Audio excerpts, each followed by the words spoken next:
फिल्मी entertainment present Forrest Gump. ये movie 1994 में आई थी। इस मूवी की कहानी में हमें ये बताया जाता है कि एक आदमी जो दिमाग से कमजोर होता है, लेकिन वो कोई भी काम पूरी लगन और दिल से करता है। इस वजह से वो लाइफ में काफी सक्सेस हो जाता है। इस मूवी को 6 ऑस्कर मिल चुके हैं। IMDb पे इस मूवी को 8.8 की जबरदस्त रेटिंग मिली हुई है। साथ ही 94% गूगल यूजर्स ने इसे लाइक भी किया है। इस मूवी की स्टोरी और सक्सेस देखते हुए इसे बॉलीवुड में भी रीमेक बनाया गया है, जो कि 2022 में आया था, जो कि कुछ विवादों की वजह से फ्लॉप हो गया था। तो चलिए एक्सप्लेनेशन की तरफ बढ़ते हैं। इस कहानी की शुरुआत में हमें दिखाया जाता है कि एक आदमी बस स्टॉप पर बैठा हुआ है। इसके कुछ देर बाद वहाँ पर एक औरत आती है और उसके पास बैठती है। उस आदमी का नाम फॉरेस्ट गंप होता है। फॉरेस्ट चॉकलेट खाना शुरू करता है और उस औरत को पूछता है कि क्या आप चॉकलेट खाएंगी। वो औरत फॉरेस्ट को कुछ जवाब नहीं देती है, लेकिन फॉरेस्ट उसे कहता है कि मैं ऐसी 1.5 लाख चॉकलेट और खा सकता हूँ। इसके बाद फॉरेस्ट उसके जूते देखता है, जो कि व्हाइट कलर के होते हैं, और फॉरेस्ट को वो जूते काफी पसंद आते हैं। इसके बाद फॉरेस्ट उस औरत को कहता है कि आपके जूते काफी अच्छे हैं, ये काफी आरामदायक होंगे। वो औरत उसे कहती है कि मेरे पैरों में दर्द हो रहा है। वहाँ पर फॉरेस्ट उसे कहता है कि मैंने अपनी जिंदगी में काफी जूते पहने हैं, अगर मैं अपने दिमाग पर जोर डालूं तो मुझे अपने जिंदगी के पहले जूते याद आ जाएंगे। इसके बाद ये कहानी पास्ट में चली जाती है, जहाँ पर फॉरेस्ट एक छोटा बच्चा है और वो एक हॉस्पिटल आया है। दरअसल वो चल नहीं पाता है, इसलिए डॉक्टर उसे खास किस्म के जूते पहना रहे होते हैं। इसके बाद वो डॉक्टर फॉरेस्ट की माँ को कहता है कि इसके पैर तो मजबूत है, लेकिन इसकी रीढ़ की हड्डी टेढ़ी है और घबराने की कोई बात नहीं है, मैं सब कुछ ठीक कर दूंगा। ये कहने के बाद फॉरेस्ट वहाँ पर गिर जाता है। इसके बाद फॉरेस्ट की माँ उसे बाहर ले जाती है और उससे कहती है कभी भी किसी को ये मत कहने देना कि वो तुमसे बेहतर है। अगर भगवान सबको एक जैसा बनाता तो सबके पाँव तुम्हारे जैसे होते, लेकिन तुम अपने आप में ही खास हो। फॉरेस्ट की मम्मी चाहती थी कि उसे अच्छा एजुकेशन मिले, इसलिए वो उसे एक स्कूल में ले आती है और वहाँ पर वो स्कूल के प्रिंसिपल के साथ बातें करती है, लेकिन वो प्रिंसिपल कहता है कि इस बच्चे का एडमिशन इस स्कूल में नहीं हो सकता क्योंकि उसका IQ कम है। वहाँ पर फॉरेस्ट की माँ कहती है कि नहीं, मेरा बच्चा नॉर्मल स्कूल में ही पढ़ेगा। प्रिंसिपल उसे कहता है कि हमारे स्कूल में जो एडमिशन का क्राइटेरिया है उसमें फॉरेस्ट फिट नहीं बैठता है, आप इसे किसी स्पेशल स्कूल में पढ़ाइए जहाँ पर फॉरेस्ट जैसे बच्चे पढ़ते हैं। लेकिन फॉरेस्ट की माँ नहीं कहती है। इसके कुछ देर बाद बहुत समझाने के बाद फॉरेस्ट की माँ उस प्रिंसिपल को मना लेती है और फॉरेस्ट का एडमिशन उस स्कूल में हो जाता है। इसके बाद अगले दिन फॉरेस्ट का स्कूल का पहला दिन होता है। वो बस में चढ़ता है, लेकिन बस में बैठा एक भी बच्चा उसे अपने पास बैठने नहीं देता है। तब वहाँ पर फॉरेस्ट को एक लड़की कहती है कि तुम यहाँ पर बैठ सकते हो। उस बच्ची का नाम जेनी होता है और फॉरेस्ट और जेनी इन दोनों में काफी अच्छी दोस्ती हो जाती है। फॉरेस्ट के घर में फॉरेस्ट और उसकी माँ ही रहती थी। फॉरेस्ट के पिता नहीं होते हैं, इसलिए फॉरेस्ट की माँ पैसों के लिए अपने घर की काफी रूम भाड़े पर दे देती है, इसलिए इनके घर में लोग आते जाते रहते हैं। एक दिन इनके घर में एक सिंगर आता है और वो सिंगर वहाँ पर गिटार बजाता है। तब वहाँ पर फॉरेस्ट कुछ अजीब सा डांस करता है। इसके बाद फॉरेस्ट और उसकी मम्मी एक मार्केट में आते हैं। तब वहाँ पर एक टीवी की दुकान में उन्हें एक टीवी में वही सिंगर दिखता है जो सिंगर कुछ दिन पहले फॉरेस्ट के घर में आया था, और वो गाना गाते हुए वही स्टेप कर रहा होता है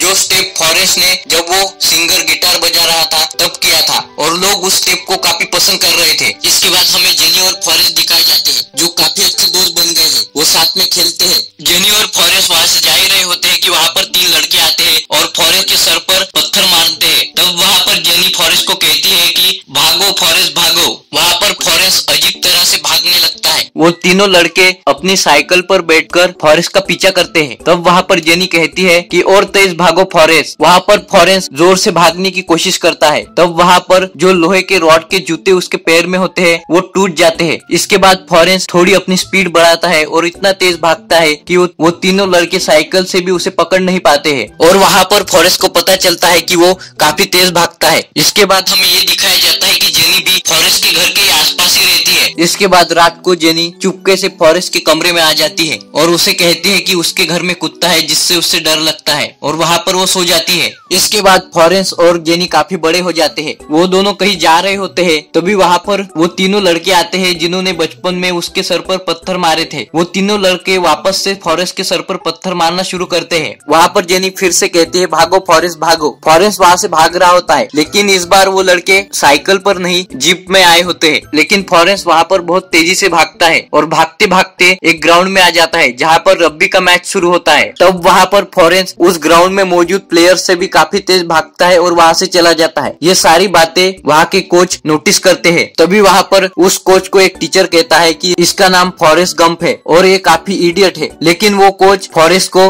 उस टीम में शामिल कर देता है। इसके बाद उनके कॉलेज में रग्बी का मैच शुरू हो जाता है जहाँ पर फॉरेस्ट को इस गेम के रूल पता नहीं होते हैं। उसको सिर्फ इतना पता होता है कि बॉल लेकर भागना है। जब भी उसके हाथ में कोई बॉल देता था वो काफी तेज भागता था और वो तब तक भागता था जब तक उसे कोई पकड़ ना ले, लेकिन फॉरेस्ट काफी स्पीड में भागता है। इस वजह से वो लोग वहाँ पर वो मैच जीत जाते हैं। इसके बाद फॉरेस्ट धीरे धीरे काफी फेमस हो जाता है। इसके बाद फॉरेस्ट को ऑल अमेरिकन टीम में भी शामिल कर लिया जाता है जिसमें वो 5 साल रग्बी खेलता है। इसके 5 साल बाद फॉरेस्ट को अपनी कॉलेज की डिग्री मिल जाती है। इसके बाद फॉरेस्ट की माँ को फॉरेस्ट बताता है कि उसने सिर्फ रग्बी खेली थी जिसके बदले कॉलेज वालों ने उसे डिग्री दे दी। तभी वहाँ पर एक आर्मी ऑफिसर आता है और फॉरेस्ट को कहता है कि क्या तुमने अपने फ्यूचर के बारे में कुछ सोचा है। फॉरेस्ट उसे कुछ जवाब नहीं देता है। इसके बाद वो आर्मी ऑफिसर फॉरेस्ट के पास एक पॉम्पलेट दे देता है। वो पॉम्पलेट आर्मी का होता है। इसके बाद फॉरेस्ट आर्मी की भर्ती की ट्रेनिंग के लिए जाता है जहाँ पर एक बस आती है। फॉरेस्ट उस बस में चढ़ता है जहाँ पर काफी सारे लड़के आर्मी की ट्रेनिंग के लिए जा रहे होते हैं, लेकिन फिर से फॉरेस्ट को कोई भी अपने पास बैठने नहीं देता है। इसके बाद फॉरेस्ट उस बस के कंडक्टर को कहता है कि मैं फॉरेस्ट गंप हूँ। वो कंडक्टर उसे कहता है कि मुझे कोई फर्क नहीं पड़ता, यहाँ पर किसी को भी कोई फर्क नहीं पड़ता कि तुम फॉरेस्ट गंप हो, पीछे बैठ जाओ गंदी नाली के कीड़े। फॉरेस्ट पीछे जाता है। तब वहाँ पर उसे एक लड़का कहता है कि तुम यहाँ पर बैठ सकते हो। वो लड़का फॉरेस्ट को कहता है कि मेरा नाम बेंजामिन बुपट ब्लू है, लेकिन सब मुझे प्यार से बब्बा बुलाते हैं। फॉरेस्ट उसे कहता है कि मेरा नाम फॉरेस्ट गंप है और लोग मुझे प्यार से फॉरेस्ट ही बुलाते हैं। बब्बा उसे बताता है कि मैं झींगों का बिजनेस करना चाहता हूँ, लेकिन कुछ मजबूरी की वजह से मैं आर्मी में ज्वाइन होना चाहता हूँ। इसके बाद फॉरेस्ट की आर्मी ट्रेनिंग दिखाई जाती है जिसमें फॉरेस्ट काफी अच्छा प्रदर्शन दिखाता है। इसके एक रात फॉरेस्ट जब सो रहा होता है तब वहाँ पर एक लड़का उसकी तरफ एक मैगजीन फेंकता है जिसमें जेनी की न्यूड फोटो होती है, जिस फोटो की वजह से उसे कॉलेज से भी निकाला गया है। फॉरेस्ट छुट्टी लेकर जेनी के पास जाता है जहाँ पर वो एक क्लब में काम करती है। वहाँ पर वो गाना गा रही होती है। तभी वहाँ पर कुछ लोग उसे छेड़ते हैं। फॉरेस्ट उन लोगों को मारता है। तब वहाँ पर जेनी उससे कहती है कि तुम मुझे हर बार नहीं बचा सकते हो और वहाँ से बाहर आ जाती है। दरअसल जेनी अपनी राह से भटक चुकी होती है। वहाँ पर फॉरेस्ट उसे कहता है कि मैं तुमसे प्यार करता हूँ। जेनी उसे कहती है कि क्या तुम्हें प्यार का मतलब भी पता है, और तुम्हें याद है हमने बचपन में एक प्रे की थी जिसमें हमने ये मांगा था कि हम चिड़िया बन जाएंगे और कहीं दूर उड़ जाएंगे। ये कहते वो फ्लाईओवर की एक दीवार पर चढ़ जाती है। दरअसल उसके मन में सुसाइड करने के ख्याल आ रहे होते हैं। वहाँ पर फॉरेस्ट उसे कहता है तुम्हारी बातों का मतलब क्या है। तब जेनी वहाँ से उतर जाती है। फिर वहाँ पर एक कार आती है। जेनी उस कार में बैठ रही होती है। वहाँ पर फॉरेस्ट उसे कहता है कि वो लोग मुझे वियतनाम भेज रहे हैं जहाँ पर वॉर चल रही है। जेनी उसके पास आती है और उसे कहती है कि तुम मुझसे वादा करो कि जब भी खतरा होगा तुम वहाँ से भाग जाओगे, हीरो बनने की कोशिश नहीं करोगे। फॉरेस्ट उससे वादा करता है। इसके बाद फॉरेस्ट को और उसके साथियों को वियतनाम भेज दिया जाता है जहाँ पर वॉर चल रही होती है। फॉरेस्ट के साथ बब्बा भी होता है। बब्बा वहाँ पर एक झील देखता है और फॉरेस्ट से कहता है कि अगर एक बार हम इस जगह पर कब्जा कर ले उसके बाद हम यहाँ पर झींगे पकड़ने के लिए आएंगे। मेरे पास एक बहुत अच्छा प्लान है। हम दोनों एक नाव खरीदेंगे 50-50 की पार्टनरशिप में और हम नाव में काफी सारे झींगे पकड़ेंगे और हमें घर लेने की भी कोई जरूरत नहीं है। हम बोट में ही रहेंगे और खाने में भी हम सिर्फ झींगे ही खाएंगे। वहाँ पर फॉरेस्ट उसे कहता है कि बहुत अच्छा आइडिया है, हम ऐसा जरूर करेंगे। एक दिन ये जंगल में जा रहे होते हैं तभी वहाँ पर उन लोगों पर हमला हो जाता है। तब वहाँ पर सब लोग भागना शुरू कर देते हैं क्योंकि दुश्मन काफी ताकतवर होते हैं और इन लोगों के बचने के चांसेस काफी कम होते हैं। वहाँ पर गोली चलाते समय फॉरेस्ट को याद आ जाता है कि जेनी ने उसे कहा है कि जब भी कोई मुसीबत आए तो वहाँ से भागा करो, हीरो बनने की कोशिश मत करो। तब वहाँ पर फॉरेस्ट जोर से भागना शुरू कर देता है और वहाँ से वो काफी तेजी से काफी दूर आ जाता है। फिर वो एक जगह रुकता है और उसे याद आता है कि उसके पीछे कोई नहीं है। तब उसे बब्बा की याद आती है। वो बब्बा को लाने के लिए अंदर चला जाता है। वहाँ जाने के बाद उसे बब्बा नहीं मिलता है बल्कि उन्हीं के साथ काम करने वाला एक फौजी मिलता है। फॉरेस्ट उसे उठाता है और नदी के पास रख के वापस बब्बा को ढूंढने के लिए आ जाता है। वो जितनी भी बार वापस जाता है तब उसे बब्बा नहीं मिलता है, कोई और ही फौजी जख्मी मिलता है। वो सारे फौजियों को उठाकर वापस नदी के किनारे ले आता है। इसके बाद वो वापस से बब्बा को ढूंढने जाता है।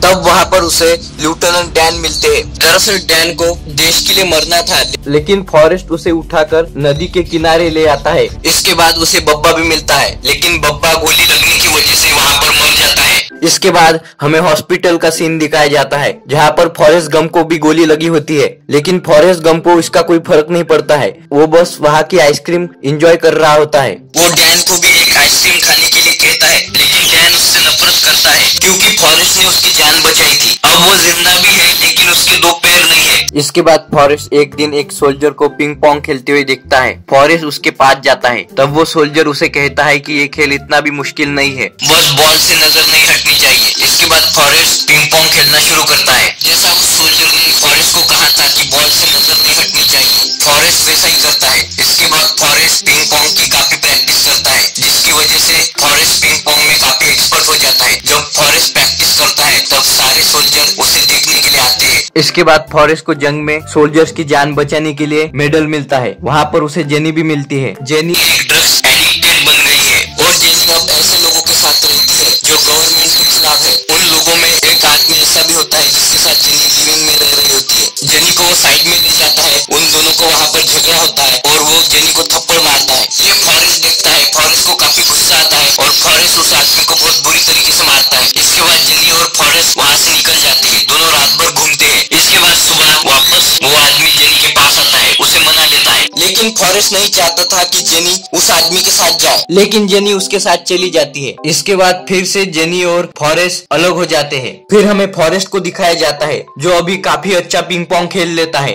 उसका खेल देखकर उसे नेशनल लेवल का प्लेयर बनाया जाता है। उसे पिंग पोंग खेलने के लिए चाइना भी भेजा जाता है, यानी कि अब वो बहुत बड़ा सेलिब्रिटी है। फॉरेस्ट को पता नहीं होता है कि उसके साथ क्या हो रहा है। वो कहता है पिंग पोंग खेलने के लिए मुझे चाइना भेजा गया था, ये खेल तो मैं अपने देश में भी खेल सकता हूँ। फॉरेस्ट एक दिन अपना शहर घूम रहा होता है, तब उसे लेफ्टिनेंट डैंग मिलता है। उसके दोनों पैर कट गए थे, इसलिए वो अपनी जिंदगी से नाराज होता है। वो फॉरेस्ट को कहता है कि तुम काफी बेवकूफ हो, गवर्नमेंट ने एक मन बुद्धि को बेवकूफ को मेडल दिया। फॉरेस्ट उसे कहता है यस सर, और उसे ये भी बताता है कि मैं जब आर्मी से रिटायर हो जाऊंगा तब मैं एक शिप खरीदूंगा, जैसा कि मैंने बब्बा को वादा किया था, और उस शिप का कैप्टन बनूंगा। लेफ्टिनेंट उसके इन बातों पर हंसता है और उसे कहता है अगर तुमने ऐसा कर लिया तो मैं तुम्हारा साथ देने जरूर आऊंगा। दरअसल लेफ्टिनेंट को उसकी इन बातों से विश्वास नहीं होता है और देखते देखते वो दिन भी आ जाता है जब फॉरेस्ट को उसकी सर्विस से रिटायर कर दिया जाता है। वो उस ऑफिसर को पूछता है कि क्या अब मैं पिंग पोंग नहीं खेल सकता। वो ऑफिसर उसे कहता है कि कम से कम सर्विस में तो नहीं खेल सकते। इसके बाद फॉरेस्ट वहाँ से भागकर बब्बा के घर चला जाता है और बब्बा की माँ को बताता है कि हम दोनों ने एक दूसरे को वादा किया था कि हम दोनों एक शिप खरीदेंगे और साथ में झींगे का बिजनेस करेंगे और इसीलिए मैं यहाँ पर आया हूँ। बब्बा की माँ उसे कहती है क्या तुम पागल हो? फॉरेस्ट को सेना से $25,000 मिले हुए होते हैं। फॉरेस्ट उन पैसों से एक शिप खरीदता है।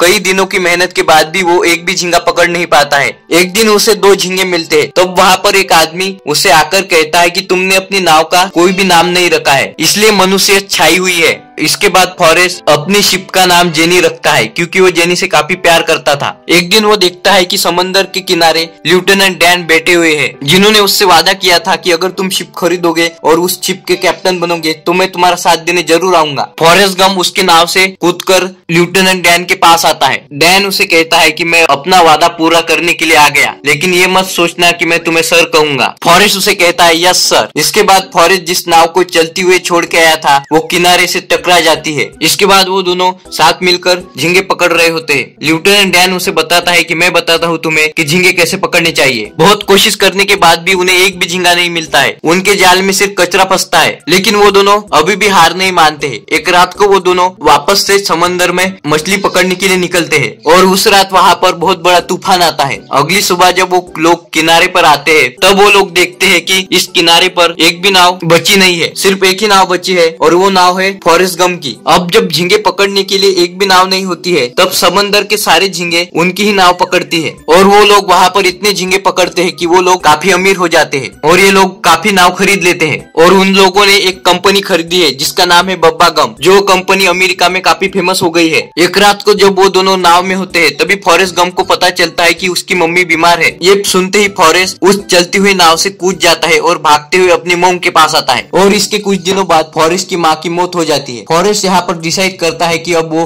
लेफ्टिनेंट डैन के पास नहीं जाएगा बल्कि यही रहेगा। एक दिन फॉरेस्ट को एक लेटर आता है जो लेटर लेफ्टिनेंट डैन का होता है। उस लेटर में लिखा होता है कि मैंने तुम्हारा सारा पैसा एक कंपनी में इन्वेस्ट कर दिया है, अब तुम्हें पैसों की कोई कमी नहीं होगी। उस लेटर के ऊपर एप्पल का लोगो होता है। फॉरेस्ट को ऐसा लगता है कि लेफ्टिनेंट डैन ने सारा पैसा किसी फल की कंपनी में इन्वेस्ट किया है, जबकि लेफ्टिनेंट डैन ने सारा पैसा एप्पल कंपनी में इन्वेस्ट किया होता है जो कंपनी आईफोन बनाती है। लेकिन फॉरेस्ट को इस बात से कोई भी फर्क नहीं पड़ता है। फॉरेस्ट और लेफ्टिनेंट डैन अब मिलीनियर बन गए हैं। फॉरेस्ट अपने पैसों में से एक हिस्सा एक चर्च को दे देता है, एक ढेर वो हॉस्पिटल को देता है और एक ढेर बब्बा की मम्मी को देता है। लेकिन फॉरेस्ट गम अपनी जिंदगी में काफी उदास होता है। वो जेनी को याद करता है। फिर एक दिन जेनी वापस आ जाती है। फॉरेस्ट को पता नहीं होता है कि जेनी क्यों वापस आई है और उसे ये जानना भी नहीं है। दरअसल जेनी की सारी जिंदगी दुख में बीती होती है। उसकी मोम भी नहीं होती है और उसके पिता उसे बहुत परेशान करते थे। जवानी में वो प्रोस्टिट्यूशन और ड्रग्स के पीछे चली गई थी, लेकिन अब वापस वो फॉरेस्ट के पास आ गई है। वो दिनों दिन भर घूमते रहते हैं। फॉरेस्ट उससे बातें करता रहता है और जेनी उसकी बातें सुनती रहती है। एक रात वो जेनी को कहता है मैं तुमसे बहुत प्यार करता हूँ और मैं तुमसे शादी करना चाहता हूँ, लेकिन जेनी उससे कहती है कि मैं नहीं चाहती कि तुम मुझसे शादी करो। इसके बाद जेनी और फॉरेस्ट काफी करीब आ जाते हैं और उन दोनों के बीच में इंटरकोर्स भी होता है। उसके अगले दिन फॉरेस्ट जब अपनी नींद से उठता है तो वो देखता है कि वहाँ पर जेनी नहीं है और एक बार फिर से जेनी उसकी लाइफ से चली गई है। इस बात से उसे काफी दुख पहुंचता है। वो चाहता है कि वो भागे। इसके बाद वो काफी तेज भागने लगता है। वो लगातार कई दिन, कई महीने, कई साल तक भागता रहता है। वो भागने की वजह से काफी फेमस हो जाता है और लोग उससे पूछते हैं कि तुम भाग क्यों रहे हो। लेकिन फॉरेस्ट का भागने का कोई इरादा नहीं होता है। उसका मन करता है भागने के लिए, इसलिए वो भाग रहा होता है। उसके पीछे बहुत सारे लोग भागने लगते हैं। सबको लगता है कि उसके भागने का कोई ना कोई मकसद है। और फॉरेस्ट को भागते भागते 3 साल 2 महीने 14 दिन और 16 घंटे हो चुके हैं। और एक दिन वो भागते भागते अचानक से रुक जाता है। उसके पीछे जो लोग भाग रहे होते हैं वो लोग बेताब होते हैं कि फॉरेस्ट कुछ कहेगा, लेकिन फॉरेस्ट सिर्फ इतना ही कहता है कि मैं काफी थक गया हूँ और अब मैं घर जाना चाहता हूँ। इसके बाद वो घर आ जाता है जहाँ पर उसे जेनी का एक लेटर मिलता है। उस लेटर में जेनी का एड्रेस होता है और उसमें लिखा होता है कि तुम मेरे पास आ जाओ। इसके बाद ये कहानी प्रेजेंट में आ जाती है जहाँ पर फॉरेस्ट बस स्टॉप पर बैठा होता है और जो भी लोग उसके पास आते हैं उनको अपनी लाइफ स्टोरी बता रहा होता है और उसके पास बैठे एक लेडी को वो एड्रेस दिखाता है। वो लेडी कहती है इस एड्रेस पर जाने के लिए तुम्हें बस पकड़ने की जरूरत नहीं है, ये एड्रेस पास ही है। इसके बाद फॉरेस्ट वहाँ से जोर से भागने लगता है और वहाँ पर पहुंच जाता है जहाँ पर जेनी होती है। इसके बाद जेनी उससे अपने बेटे से मिलाती है और उसे कहती है कि इसका नाम गम्प है और ये तुम्हारा बेटा है। ये फॉरेस्ट का ही बेटा होता है। फॉरेस्ट अपने बेटे को देख के काफी खुश होता है। जेनी उसे बताती है कि मैं बीमार हूँ, मेरी बॉडी में किसी तरीके का वायरस है। फॉरेस्ट उसे कहता है कि अगर तुम बीमार हो तो मेरे घर चलो, मैं तुम्हारी देखभाल करूंगा। जेनी उससे कहती है कि क्या तुम मुझसे शादी करोगे। फॉरेस्ट उसे हाँ करता है। यहाँ पर इनकी शादी हो जाती है। उसकी शादी में लेफ्टिनेंट डैन भी आता है। लेफ्टिनेंट डैन ने भी शादी कर ली है, साथ ही उसने अपने नकली पैर लगाए हैं क्योंकि लेफ्टिनेंट डैन भी काफी अमीर है। शादी के कुछ दिनों बाद जेनी की मौत हो जाती है, लेकिन फॉरेस्ट के पास अभी उसका बेटा है। फॉरेस्ट की जिंदगी अब उसके बेटे के पास ही घूमती है। फॉरेस्ट अपने बेटे को कहानी सुनाता है, पिंग पोंग भी खेलना सिखाता है, लेकिन वो जेनी को भी मिस करता है। इसके बाद हमें दिखाया जाता है कि जिस तरह फॉरेस्ट स्कूल बस से स्कूल जाता था वैसे ही उसका बेटा भी स्कूल बस से स्कूल जा रहा होता है। फॉरेस्ट का बेटा काफी इंटेलिजेंट होता है। इसी के साथ ये मूवी यहाँ पर खत्म हो जाती है। ये वीडियो आपको कैसा लगा आप हमें कमेंट में बता सकते हैं। साथ ही वीडियो को लाइक और चैनल को सब्सक्राइब कीजिए।